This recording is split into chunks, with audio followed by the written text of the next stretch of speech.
Hans Müller was 24 years old when he was captured by American forces in the final chaotic days of the war in Europe. He had been a mechanic in a panzer division, fixing tanks that broke down more often than they fired, and by the spring of 1945, his unit was a shadow of what it had once been, scattered across the muddy fields of Western Germany. The surrender came quickly, almost without warning, as Allied tanks rolled in and the remaining soldiers raised their hands in defeat. Hans expected rough treatment, perhaps a quick march to some makeshift prison in France or Belgium, but instead, he and hundreds of others were loaded onto trucks and driven to a port where massive ships waited under the gray sky. The guards were firm, but not cruel, handing out blankets and cans of food that tasted better than anything he had eaten in months. When they boarded the ship, whispers spread among the prisoners that they were heading to America, a place that seemed as distant as a dream, full of skyscrapers and endless roads that no bomb had ever touched. The idea felt unreal, like a story from a propaganda film turned upside down. The voyage across the Atlantic lasted nearly 3 weeks, with the ship pitching through heavy swells that left many men sick and clinging to their bunks. Hans spent most of his time on deck when allowed, staring at the endless ocean that separated him from the ruins of home. The American sailors kept a close watch, but they shared cigarettes and sometimes tried to communicate with broken German words or gestures. Meals were served twice a day, simple but filling, with bread that wasn't stale, soup that had actual meat in it, and even apples that crunched when bitten. It was more than enough, and for the first time in years, Hans went to sleep without the gnawing ache of hunger twisting in his gut. He wondered if this was some kind of trick, a way to soften them before the real punishment began. But as the days passed, the routine held steady, and the fear began to fade into a cautious acceptance. When the ship finally docked in New York Harbor, the prisoners were herded off under guard and marched to waiting trains. Through the barred windows, Hans caught glimpses of the city, tall buildings reaching into the sky, streets bustling with cars, and people who walked without looking over their shoulders for planes. It was a world untouched by the war's fire, and the sight made him feel small, like he had stepped into a different era where destruction was just a distant rumor. The train journey took them westward for days, crossing rivers and plains that stretched forever under a wide blue sky. Small towns flashed by, with neat houses and children waving from porches, unaware or uncaring of the cargo passing through. Hans sat quietly among his fellow prisoners, listening to their murmurs about what awaited them, some fearing labor camps, others hoping for quick release. But no one could have predicted the reality that unfolded when the train finally stopped in the heart of the Midwest, near a vast open field dotted with barracks and watchtowers. The camp was called Fort Something or Other, but the name didn't matter as much as the sight of it, clean and organized, with fences that looked more like boundaries than barriers designed to crush the spirit. The guards escorted them off the train in orderly lines, checking names against clipboards without shouting or shoving. Hans carried his small bundle of belongings, a worn jacket and a few letters from home, and followed the group to a processing building where they were given numbers and basic instructions through an interpreter. The air smelled of fresh-cut wood and earth, not the acrid smoke of bombed-out cities he had grown used to. After registration, they were led to the barracks, long wooden structures with rows of bunk beds, each equipped with a mattress that wasn't infested with lice, and a small locker for personal items.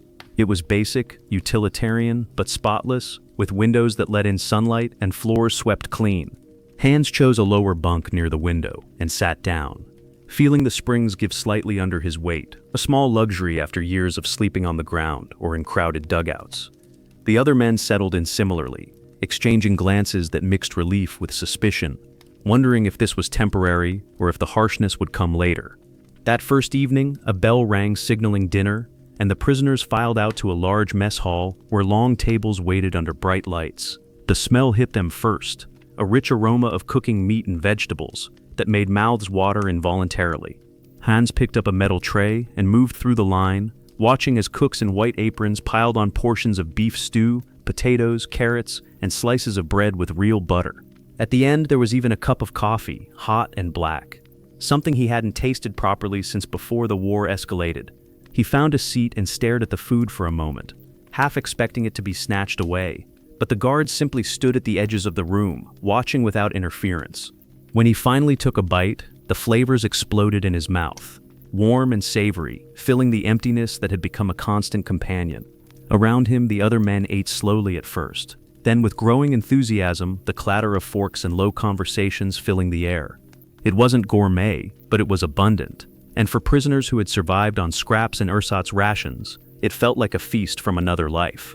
But before we dive deeper into Hans's story and the unexpected turns it took, if you're enjoying these forgotten tales from history that bring the past to life, make sure to like this video, hit that subscribe button, and drop a comment telling me what country you're watching from. It's amazing to see how these stories connect people across the world, reminding us that history is shared no matter where we are. Alright, back to the camp where that first meal set the tone for what was to come. The days began to form a rhythm that Hans hadn't known since his pre-war life as an apprentice in a Berlin garage. Morning started with a wake-up call at dawn, followed by roll call in the yard where the guards counted heads efficiently without the brutality he had heard about in other prisons. Breakfast was served promptly, oatmeal or eggs with toast, always enough to satisfy, and then the men were assigned to work details. The Americans made it clear that labor was part of the Geneva Convention, but it wasn't forced in a punitive way. Those who worked earned small wages and camp scrip that could be spent at a canteen for cigarettes, soap, or even books. Hans volunteered for the farm detail, figuring his mechanical skills might translate to fixing tractors or irrigation equipment on the nearby fields leased by the military. The work took him outside the fences under guard, driving out in trucks to vast acres of corn and wheat that waved under the sun. He spent hours tinkering with engines, greasing parts, and watching the American farmers who sometimes nodded in approval at his efficiency. The guards carried rifles but rarely pointed them, more focused on preventing escapes than inflicting harm. And during breaks, they shared stories or taught simple English phrases. Lunch was brought out in the fields, sandwiches wrapped in paper with fruit and water, eaten in the shade of trees that provided a respite from the heat. Hans found himself looking forward to these outings. The physical labor tiring but purposeful, a far cry from the desperate repairs under fire in Europe. Back in camp by afternoon, there was time for rest or recreation. The Americans had set up a library with books in German, donated by relief organizations, and Hans borrowed novels he hadn't read since school, losing himself in stories that took his mind off the uncertainty. There were soccer fields where prisoners organized games, the shouts and laughter echoing across the compound, and even a small theater where they performed plays or sang folk songs on weekends. The guards encouraged these activities, seeing them as a way to maintain order, and sometimes joined in with their own music from radios, tunes of jazz that sounded exotic and free. Mail call became a highlight, letters from home arriving sporadically but treasured when they did, carrying news of family struggles amid the ruins but also words of love that bridged the ocean.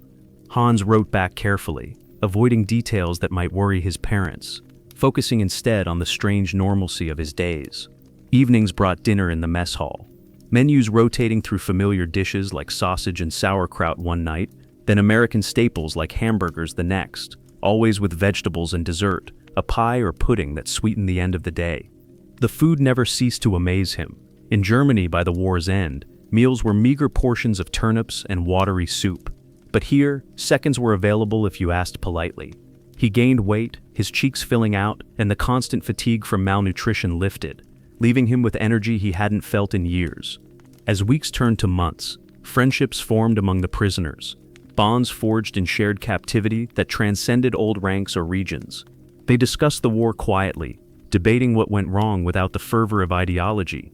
More reflective now in defeat, Hans shared a bunk area with a group from Bavaria, and they played cards late into the night, betting matchsticks and swapping tales of home. The camp had rules, of course. No weapons, no alcohol, lights out at 10, but enforcement was fair, with punishments like extra duties rather than beatings. He began to see the Americans not as conquerors, but as ordinary men, many his age, who talked about their own homes in Texas or New York, showing pictures of girlfriends or families. It humanized them, blurring the lines of enemy and captor, creating a fragile respect that grew with time. By autumn, when the leaves turned gold and red in a display unlike anything in Europe, Hans had settled into this life, the routine a comforting anchor in the storm of war. He fixed more machines, read more books, and ate meals that sustained not just his body, but his hope. Rumors of the war's progress filtered in, battles in the Pacific still raging, but for the European theater, the end seemed near, though what that meant for them remained unclear. No one spoke of going home yet, but in quiet moments, Hans wondered if he even wanted to. the images of bombed cities haunting his dreams, while the camp's stability offered a peace he craved. Winter brought snow that blanketed the camp in white, turning the barracks into cozy havens with stoves crackling warmly. The work shifted indoors, to workshops where Hans repaired tools or built furniture for the camp, his hands busy with wood and metal under the watchful but relaxed eyes of guards. Holidays came with surprises. For Christmas, the Red Cross delivered packages with chocolate, cookies, and small gifts, and the prisoners decorated a tree in the mess hall, singing carols that echoed with nostalgia. The Americans allowed a special meal, turkey and stuffing that felt festive, and for a night the fences seemed farther away. Hans thought of his family, imagining them in a cold apartment with little to celebrate, and the contrast weighed on him, a mix of gratitude and guilt that he pushed aside to focus on the present. As the new year dawned, news from Europe grew more frequent. Whispered reports of Allied advances and German retreats. The prisoners listened intently to radios during supervised sessions, piecing together the collapse of the Reich. Tensions rose slightly, some men defiant in their loyalty. Others resigned, but the camp structure held, preventing unrest. Hans remained neutral, his thoughts turning inward, appreciating the small freedoms like walking the perimeter path or attending classes in English offered by a volunteer teacher. He learned words like thank you and please, practicing with guards who smiled at his efforts. Spring arrived with thawing ground and blooming fields, the farm work resuming in earnest. Hans drove tractors through soil rich and fertile, planting seeds that would grow into harvests he might not see. The physicality of it grounded him. Sweat on his brow, a reminder of purpose. Meals adapted to the season, fresh salads and fruits appearing on trays, vitamins that bolstered health. Doctors in the camp clinic treated ailments with medicines readily available, a stark contrast to the shortages back home. Friendships deepened, with prisoners sharing dreams of post-war life. Some talking of starting businesses, others of reuniting with loved ones. Hans confided in a close comrade about his fears, the unknown destruction waiting in Berlin, and found solace in shared vulnerabilities. As April turned to May, the air buzzed with anticipation. Guards seemed more animated, radios blaring victory announcements. On May 8, 1945, VE Day, the camp erupted in subdued celebration from the American side, flags raised and extra rations distributed. The prisoners gathered in the yard, hearing the official word that Germany had surrendered unconditionally. Reactions varied. Some wept for lost comrades, others felt relief that the killing had stopped. Hans stood among them, a complex swirl of emotions churning inside, defeat's sting mixed with the end of horror. But as the days followed, a new reality set in. Repatriation talks began, officers explaining that prisoners would be sent home in phases, ships organized to carry them back to Europe. Whispers spread that many didn't want to go, petitions circulating quietly among the men, begging to stay in America, where life was stable, food plentiful, and opportunity seemed within reach. Hans heard the stories, men from ruined cities pleading with authorities, offering to work, to contribute, anything to avoid the chaos awaiting them. He felt the pull himself, the camp no longer a prison, but a sanctuary, its routines a lifeline he wasn't ready to sever. In the weeks after VE Day, the camp's atmosphere shifted subtly, an undercurrent of uncertainty rippling through the daily life. Work continued, but conversations turned to the future, men debating the merits of returning versus staying. Hans fixed a harvester one afternoon, his mind wandering to the petitions he had signed, a collective plea from thousands across camps nationwide, asking for asylum or work visas in this land of plenty. The guards noted the mood, some sympathetic, sharing tales of their own post-war plans. Meals remained a constant, the mess hall a place of normalcy where beef and potatoes grounded the anxiety. Hans ate thoughtfully, savoring each bite as if it might be his last in this abundance.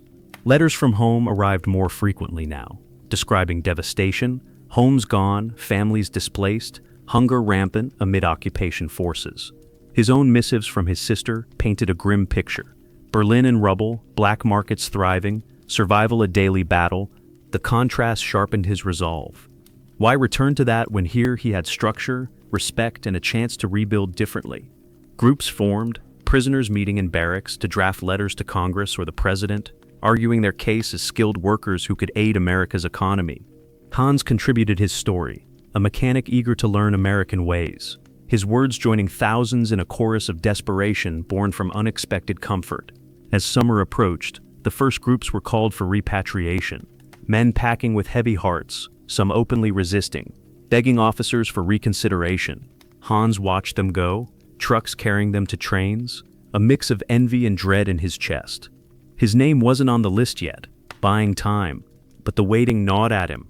Work in the fields intensified with harvest, his hands calloused but strong, the sun baking the earth as he pondered his fate.